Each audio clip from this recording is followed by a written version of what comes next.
Hey everyone, it's Lego Ankh-Morpork. Thank you very much for joining me on the Lego Ankh-Morpork Show. Coming up on this episode, I'll be sharing some of my favourite builds from around the internet. I have a sample of my recent interview with Andi Ewington, author of the Hero Interviews. And you can build along with me as I create my Sam Vimes Brickheadz. But first up, it's time for a quick tour of my studio and my very first Lego Ankh-Morpork City Update.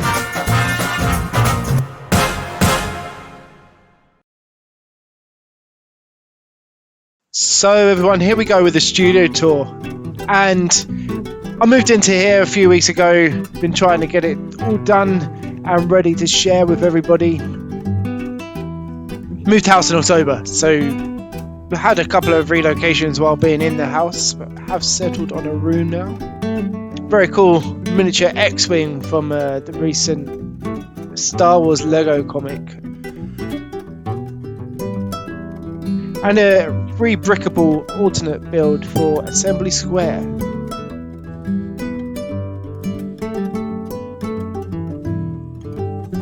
The first of my organisation, you can see in a way that I think Igor would be very happy with.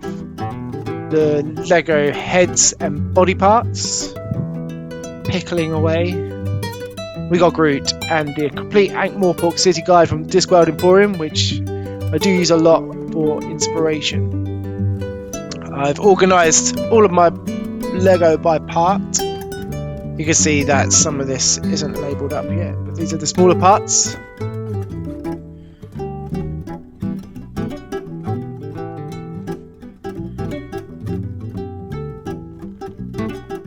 Mark Simonetti's Guard's Guard picture, the patent for the Lego brick design, and a picture from the slipcase edition of Amazing Maurice, however you want to say it. So we've got 6 Besta units, topped with 2 meter by 60 tables, all from IKEA, and a bunch of takeaway tubs, all with the parts. So the first building I wanted to start with was the mended drum. I started with the mended drum in the previous build prior to moving house. So I'm really happy with how this is turning out. The roof will be coming off completely because I've got a new idea on that one. So the whole building is going to stay the same, but there will be a new roof.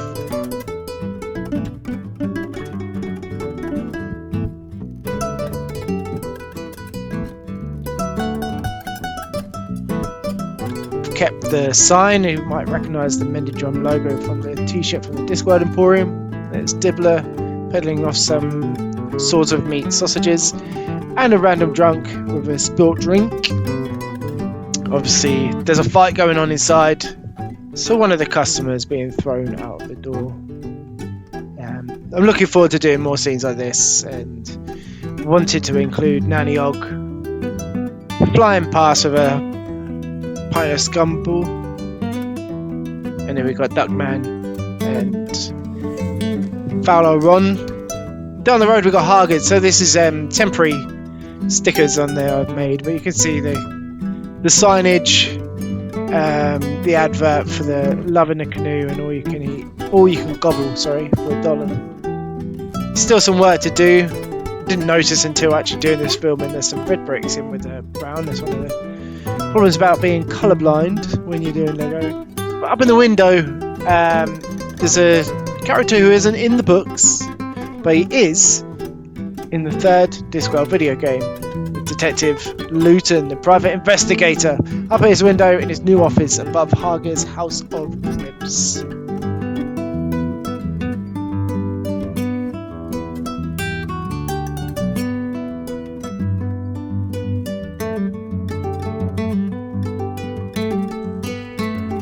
The way I wanted the city to be set up is because of what the drum means to the city is for it to be the top of the main road and central. I'm doing this little scene in the front of the band with rocks in, doing the walk across the zebra crossing like the Beatles. This is a sneak preview. First 2 guilds will be going here. I've decided to make one of them a corner build. I have shared design for what's next door, but this one I haven't shared anything of. Kind of designing it as I go on this one. I'll probably end up taking it down and redoing it a lot. But that is the Fool's Guild and the Assassin's Guild.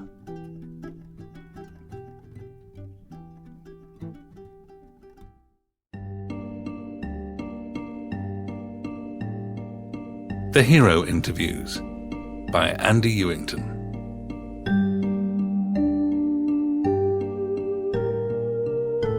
Interview 1. I'm Andi Ewington. I'm actually a game director at day, making lovely computer games, and sort of at night I've got this alter ego where I do a load of writing. So I've just written and released the Hero Interviews, which is a sort of a roller coaster comedy fantasy book with more than a nod of the hat to sort of Discworld and Dungeons and Dragons and all things fantasy. But I've also written with Rhianna Pratchett, Campaigns and Companions, which I released last year, as well as a plethora of comic books and other stuff for titles like Dark Souls and Just Cause and Vikings, the TV series, which was fun to do. Aryn Darkblade is renowned for being the meanest adventurer in the entire realm. And I don't mean in the never buys a round of drinks kind of way. Although I suspect he's never bought a round of drinks in his life either. No, Aryn is an eye patch-wearing hero who has completed more quests and dispatched more monsters, and probably a few paladins, than any adventurer in living memory. The Hero Interviews really is my attempt at doing a Q&A with a lore master that goes around a fantasy realm, sort of interviewing lots of different characters, and really trying to subvert the tropes that everyone sort of assumes, that you get with wizards and fireballs and everything. So it's all very sort of joke orientated, trying to put things on their head a little bit and reference a lot of contemporary pop culture. I guess on a frozen adventure, the loins would be nice and warm, while the rest of the barbarian's extremities would undoubtedly be frozen solid. Still, a warm groin is something not to be sniffed at. Quite literally. I'm happy because it gives another layer to Elben, the lore master that goes around it. So what you're seeing is his sort of, you're getting the facts of the interview as it goes along, and some of the comedy is very sort of visual and slapstick and just happens in between conversation. Whereas this is, the footnotes give you that sort of Hitchhiker's Guide to the Galaxy level of observation, which could just give you a straight fact, which you could just make and make funny. So there's a lot of jokes in the footnotes, and if you ignore them, that's fine. You'll still get a fantastic story with lots of mini arcs. There's a lot of arcs that I've had to tie up. A handful of stones scatter behind me underfoot as I try to scramble up the incline towards the woman's position. In a flash, her head turns in my direction, revealing a shocking white face with thick black lines daubed across her eyelids and lips. Her hand goes to her hip to grasp the pommel of a sword that isn't there. Just for some reason, I sort of just thought the idea of somebody pretending that they've got this sword that they think exists and swishing it around and believing that this was it, just started to, fire little ideas into my head. And I was thinking, well, then you could do the jokes about, the unexpected maze, because, mime artists are always hitting invisible barriers and everything. And then it was like, well, how would a mime warrior train? Well, they'd probably go to some sort of mime temple or something where they're sort of trained really, really hard. What happens in a mime temple? Well, they can't see anything because it's all invisible. So, if they're there for 5 years, then won't they see each other poop? And how have the Heroes Guild been towards you? I found them nothing short of inspirational. They have been so supportive in everything I do. They crafted the sword I carry by my side, gave me free food and lodgings. They have really gone the extra mile to ensure I have felt part of the Heroes Guild. It's fun stitching everything together. And what's more fun is hopefully down the line when people start to sort of look at it a little bit more detail and go, actually, this is something different. And, there's a lot of backwards and forwards and almost sort of Columbo-esque sort of investigation. You're following the clues, trying to go back and going, oh, that was said in that, interview.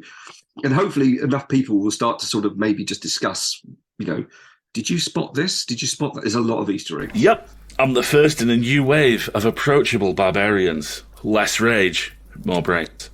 The thinking man's warrior. The young hero slams the table with his hand before pointing at me excitedly. Yeah, the barbarian with art of gold. Catchy. The Hero Interviews and also Campaigns Companions, that is available on Amazon. If you want the physical Campaigns Companions, that's on Amazon. Unfortunately, the Hero Interviews is only digital, so it will be Kindle. Just head over to Amazon and you'll be able to grab it where you can. And I am on social as @Andi with an I Ewington.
Don't let me detain you.